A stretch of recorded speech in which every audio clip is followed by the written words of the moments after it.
Good afternoon, everyone. My name is Patty Hubbard, and I am the Outdoor Recreation Grant Planner here at Missouri State Parks, and I work mainly with the LWCF program. This is the 2024 Grant Application Workshop for Real Property Acquisition and the Uniform Act. Hopefully, everyone was able to download the application and the open project selection process, which are the directions for the application, and it's commonly known as the OPSP. If you have not had that opportunity, there is a link in the notes pod to the LWCF website, and I recommend that you go there and you download it. During this presentation, I will be referencing pages within the OPSP, specifically the ones in the Appendix B, which is the grant application guide. I will be giving out page numbers plus the Adobe page number in case you're following along digitally. This presentation will cover the following sections of the application only, which is the acquisition of real property, which is questions 35 through 53.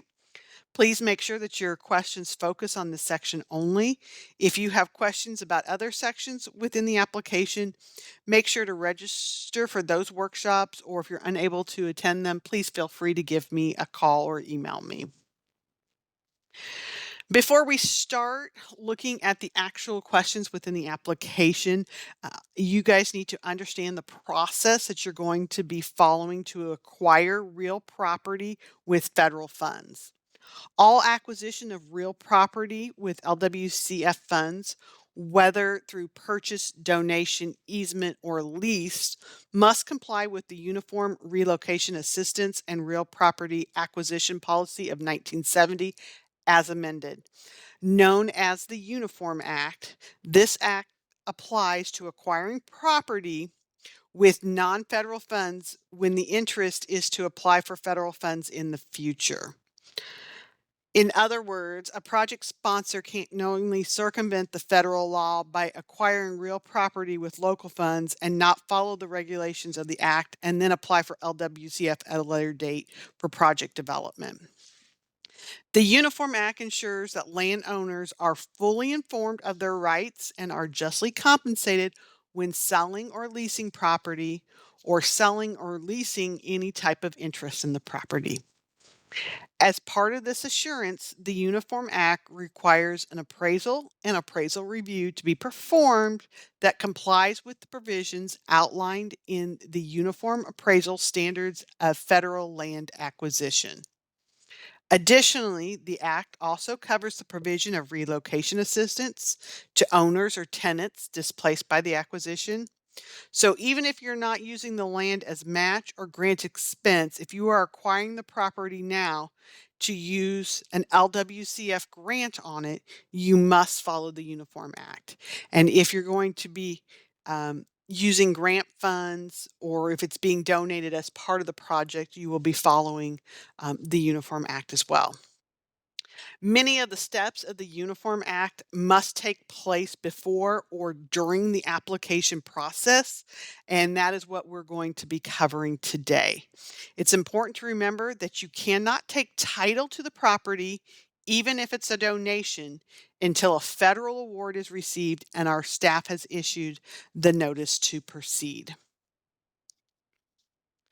So here are the steps that must be followed in order to comply with the Uniform Act. As I'm talking through these steps, I want to let you know that I do have templates for most of the letters and waivers, plus links to the booklets that I will be talking about. If you would like a copy, you can email me and I will send you the templates plus an acquisition checklist. My direct email is located in the notes pod, right down below the link. Most of the steps of the Uniform Act will actually occur during the application process because you will need to know the value of the land in order to place it in your budget. So the first thing that must happen is you guys must do a title search. You have to conduct a title search of the property to be acquired to determine ownership of the property, any liens or restrictions on the property, or any rights or interest held by others. It is recommended that a title company conduct the title search. The title search must accompany the application with the supporting documentation.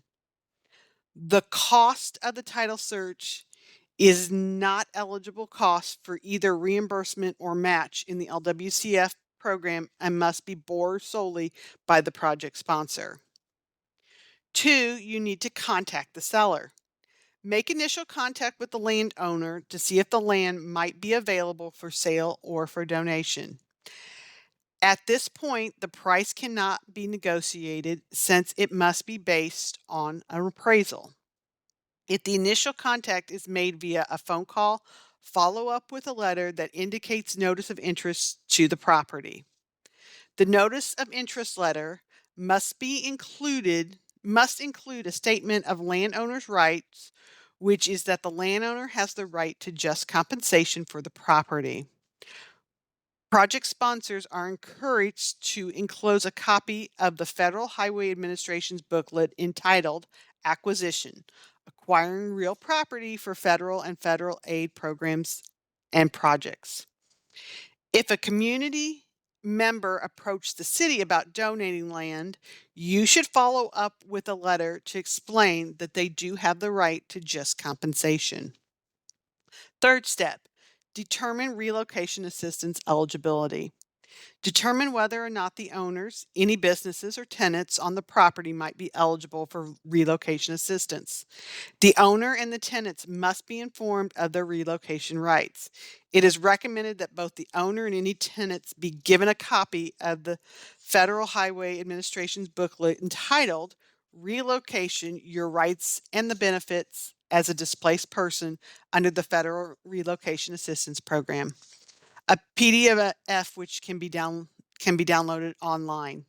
A relocation plan will be required for any persons dislocated from the acquisition of the property. Number 4, conduct appraisal and appraisal reviews. Before negotiating a purchase price with the landowner, the real property to be acquired must be appraised. Have the property appraised by a licensed appraiser according to the Uniform Appraisal Standards of Federal Land Acquisition, commonly referred to as a Yellow Book appraisal, with the landowner given the opportunity to accompany the appraiser. The appraiser must then be reviewed by a state certified reviewer appraisal. We here at the grants management section do not provide appraisal services. The cost of all appraisal, review appraisal, waiver evaluation, and incidental real estate expenses are not eligible costs for either reimbursement or match and must be borne solely by the project sponsor. Exemption to the appraisal requirements include the following conditions.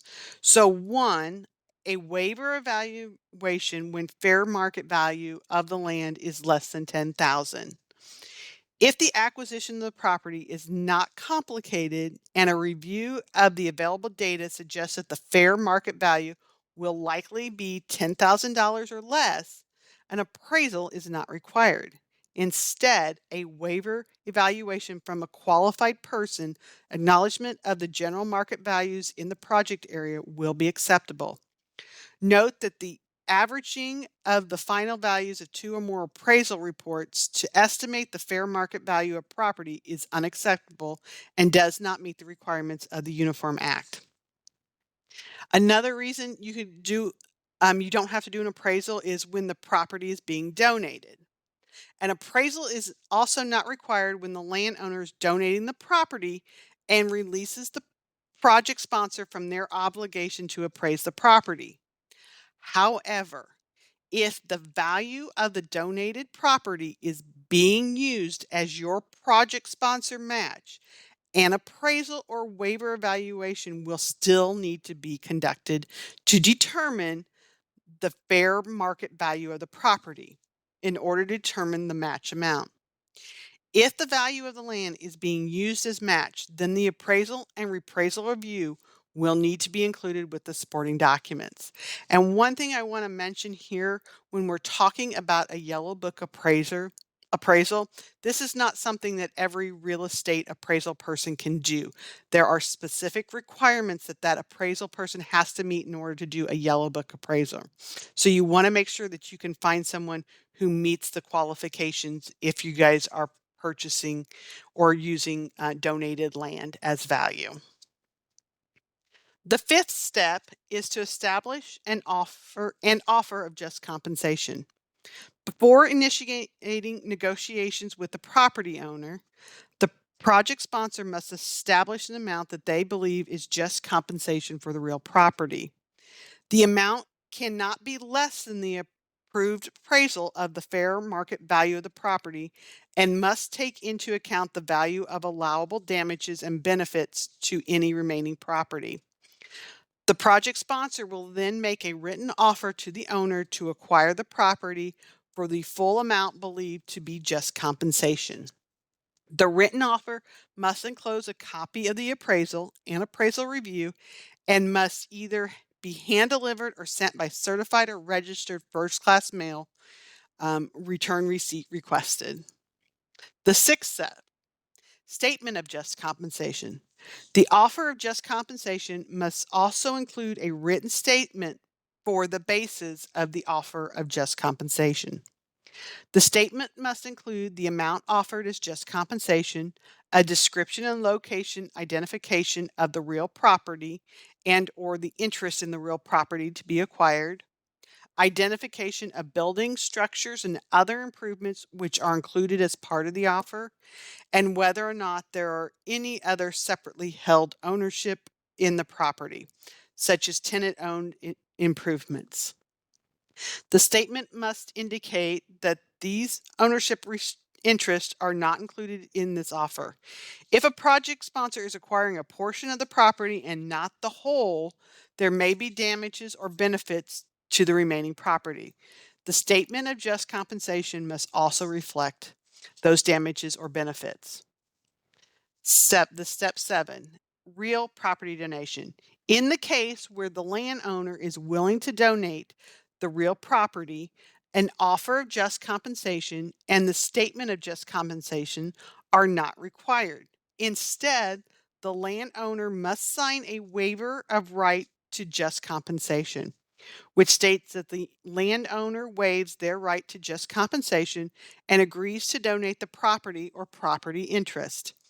In some cases, a landowner may be willing to sell real property for less than the full market value, but is not able to donate the entire value of the land. The difference between the sell price and the appraised fair market value may be considered donated land value. For an LWCF project, federal reimbursement may be provided for the purchase part of the acquisition, but not the donated part. However, the donated value can be used as match for the purchase costs of the same tract of property or for development costs of the property. Landowners making partial donation must also sign a waiver of just compensation. By signing, the landowner is acknowledging a partial donation of the property and waives his right to compensation for the donated parcel. The appraisal requirements outlined above to both full and partial donations, as do requirements for notifying a landowner and any tenants of their rights. 8. Land ownership negotiations. Once the landowner has received the offer of just compensation and statement of just compensation, the owner must be given reasonable opportunity to consider the offers and present any additional information or materials the owner believes it's relevant to determine the value of the property. The owner must also be given opportunities to suggest modifications to the proposed terms and conditions of the purchase.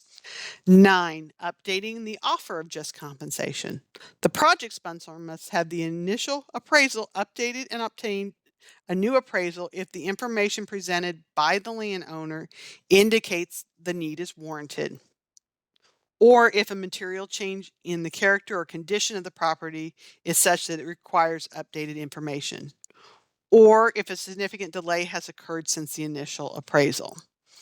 The purchase must be made within a year of the initial appraisal being conducted, or a new appraisal will be required. If the new appraisal information indicates that a change in the purchase offer is warranted, the sponsor must provide the landowner with a new offer of just compensation and statement of just compensation reflecting this updated appraisal. 10. Provide justification for purchase offer if higher than appraised value. The purchase price of the property may exceed the amount offered as just compensation when reasonable efforts to negotiate an agreement at that amount have failed, and the project sponsor considers the higher price as being reasonable, prudent, and in the public interest. A detailed and well-documented statement on this difference with all pertinent appraisal documents and a history of negotiations documenting decisions of price between the landowner and the sponsor should be submitted. The statement should also indicate the importance of the proposed purchase as opposed to other alternate sites, or other justification regarding the need to purchase the subject property at a higher amount. If Grants Management Section and National Park Service agree the higher negotiated price represents a reasonable cost, the amount can be eligible for assistance if significant funds are available in the fiscal year apportionment and have not already been obligated to other grant projects.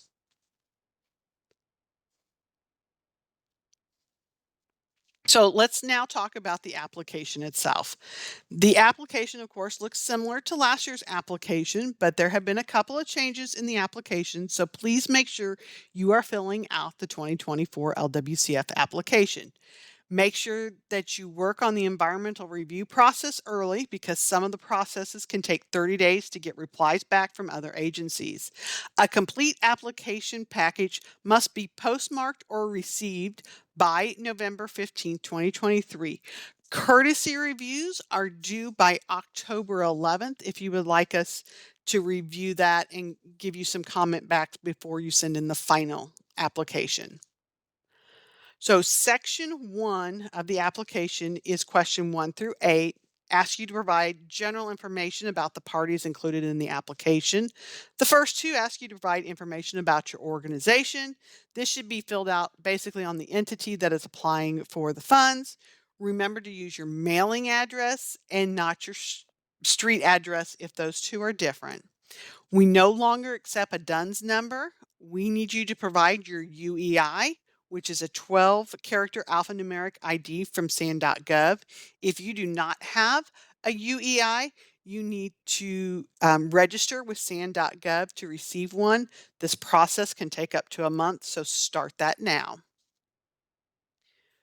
Question 3 asks you the name of the application preparer. This is the person who is physically writing the application for your organization.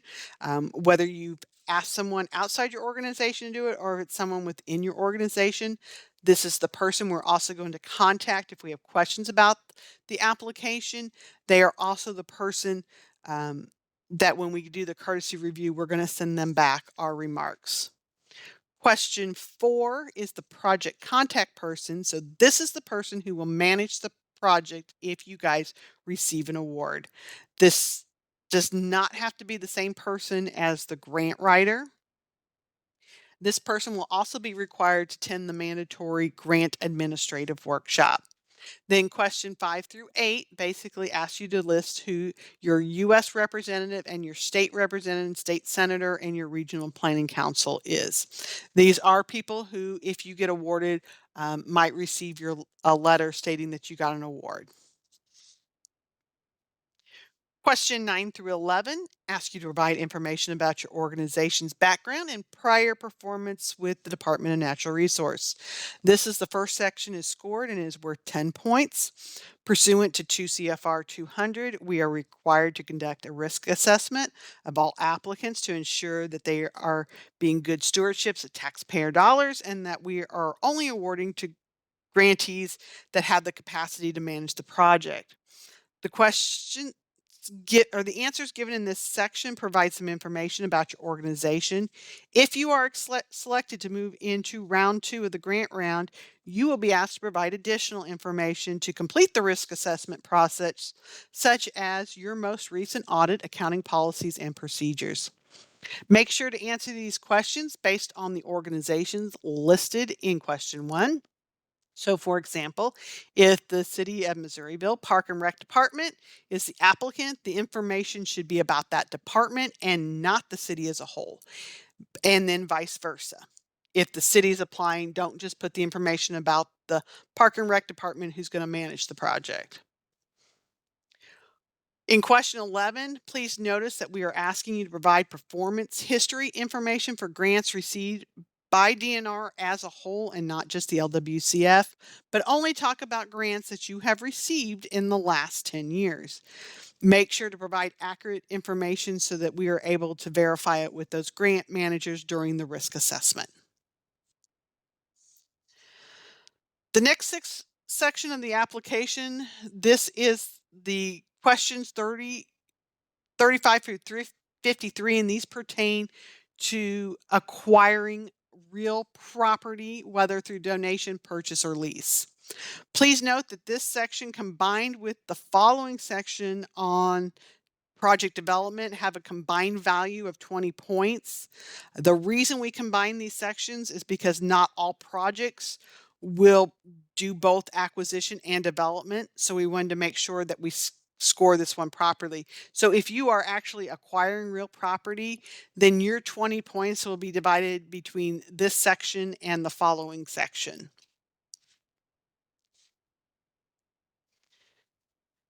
The acquisition section asks project sponsors to provide information about the property that is being acquired as part of this project. If property is being acquired, whether by purchase, donation, or lease, this section must be completed. If you are not acquiring property as part of the project, you can just complete question 35 and then skip the rest of the section. You don't have to go in and put in an NA here.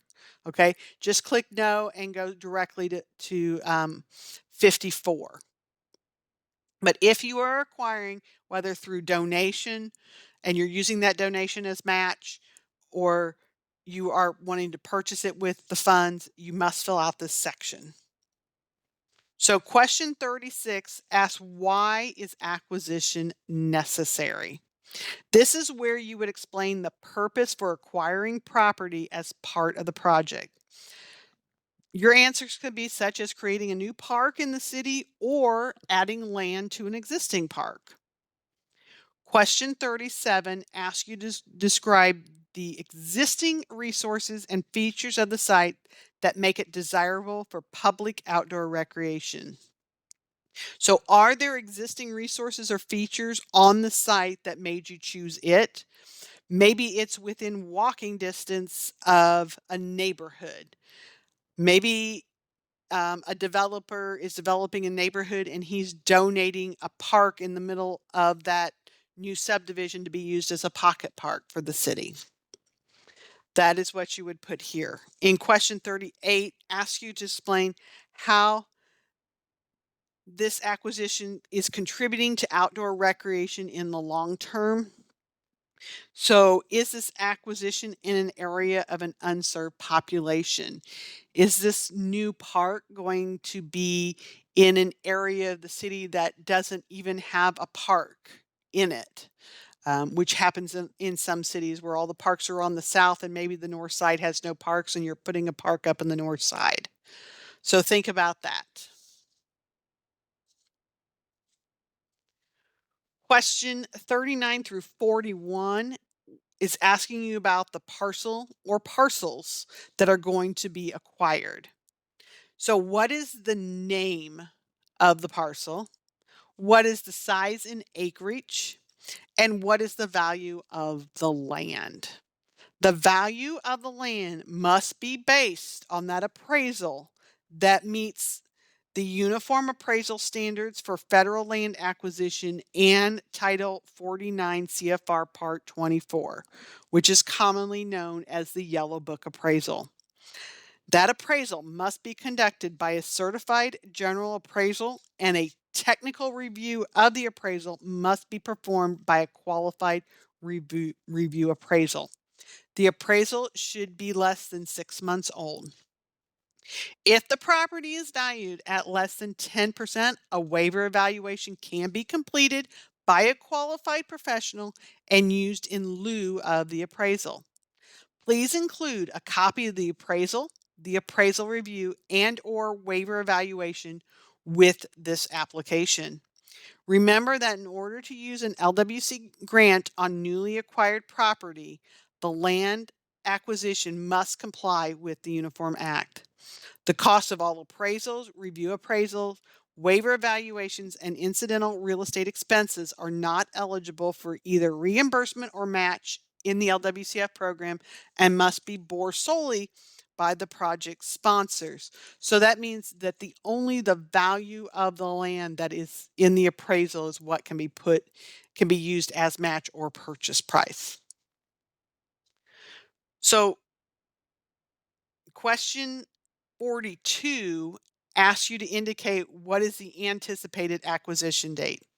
Since property cannot be acquired until an award is received, I recommend that you write something like 1 to 3 months after the award, or within 6 months of us receiving the award, we will acquire the land.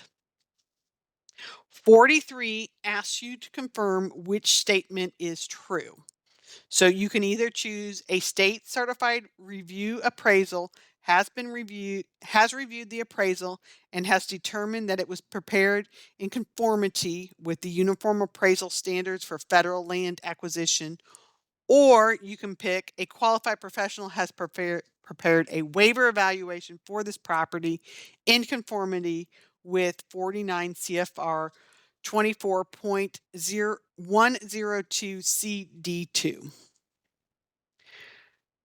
Question 44 asks you to indicate who the property is being purchased from. What is the name of the seller and or donor? Include their letter of intent to sell, donate, or lease the property. So the letter that you sent to ask if you can purchase the property, or if they contacted you and said, "Hey, we want to donate property," you should send them out that letter saying, we're interested in acquiring this property from you." That letter should be included with your supporting documents. Question 45 asks if there are any buildings or structures being purchased along with the property. If there are, please describe what is planned for those structures and whether the grant funded project includes the value of those structures.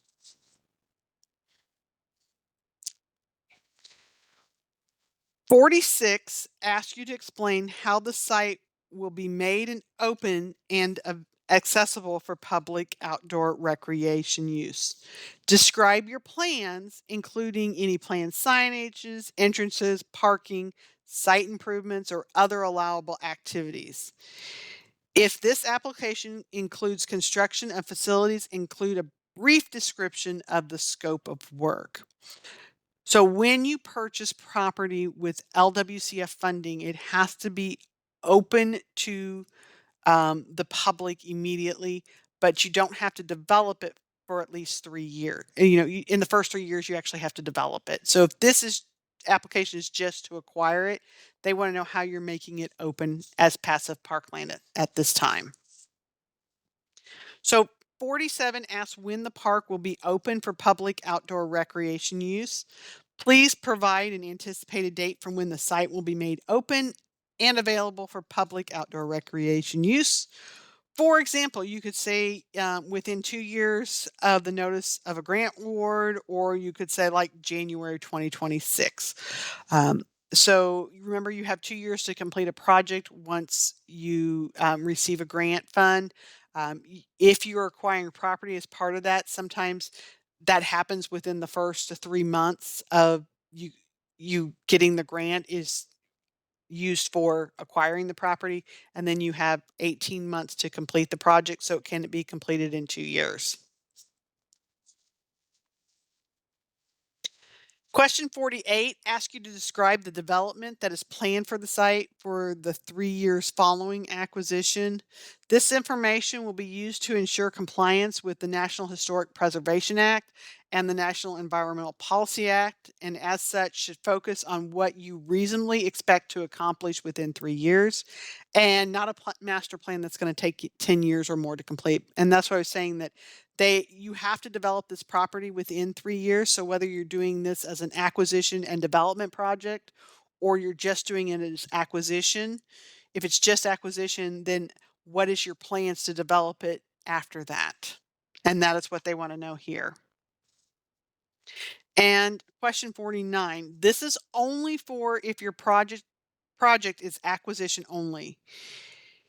It asks if the development will be delayed by more than 3 years from grant close. Explain why this acquisition is still a priority for grant funding at this time.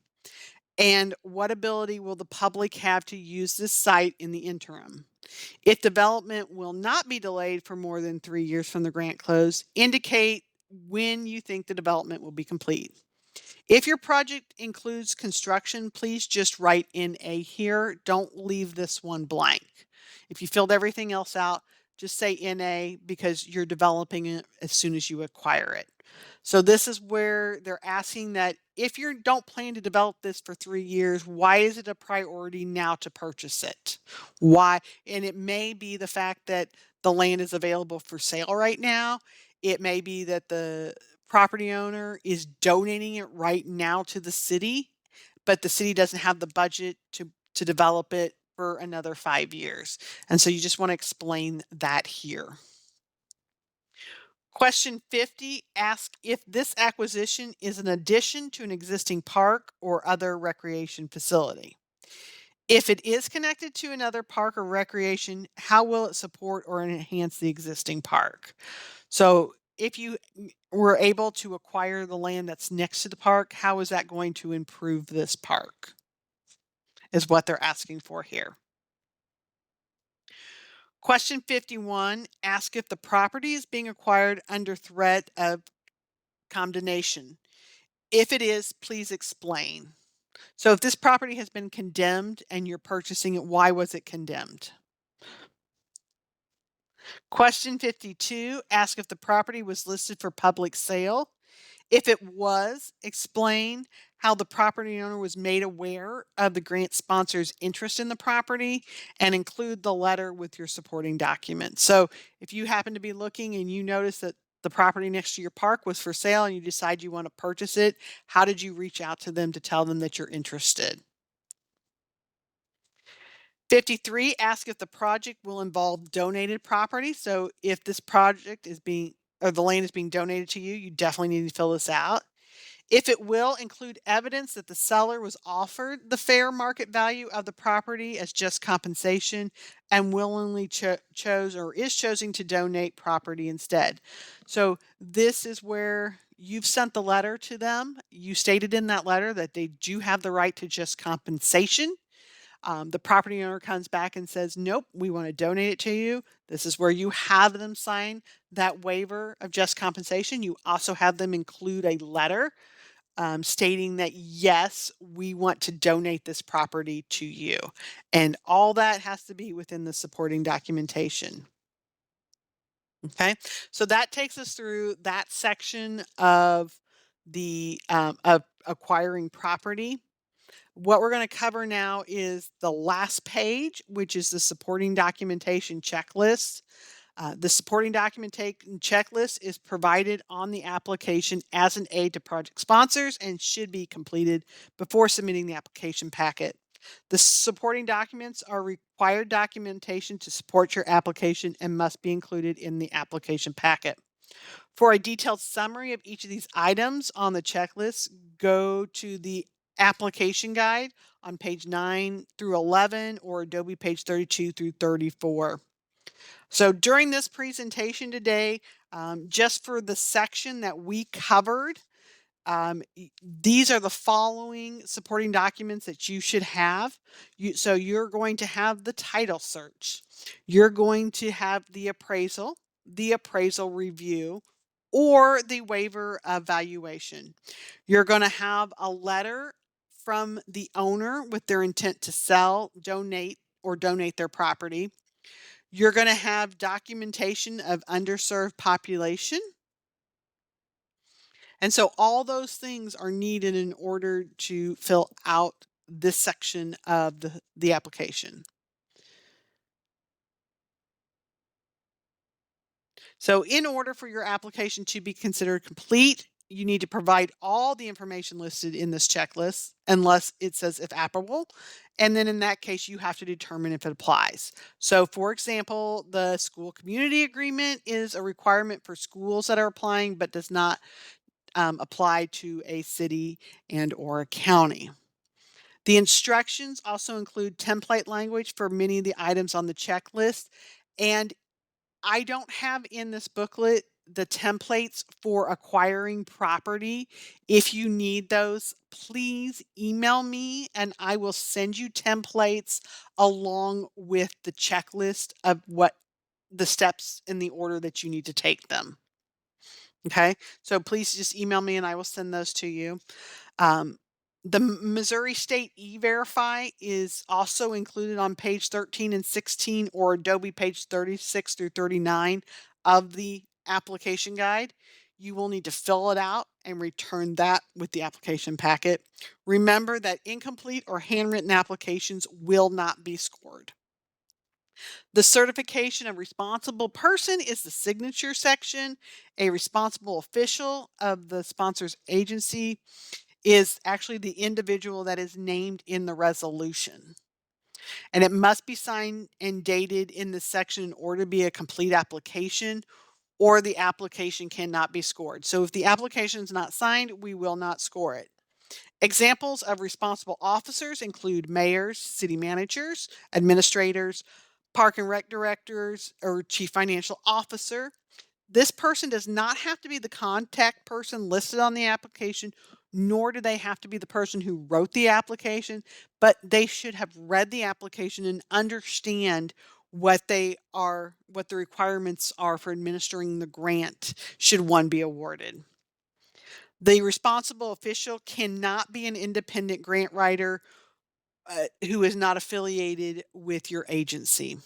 An incomplete or inaccurate application packet will not be eligible for scoring.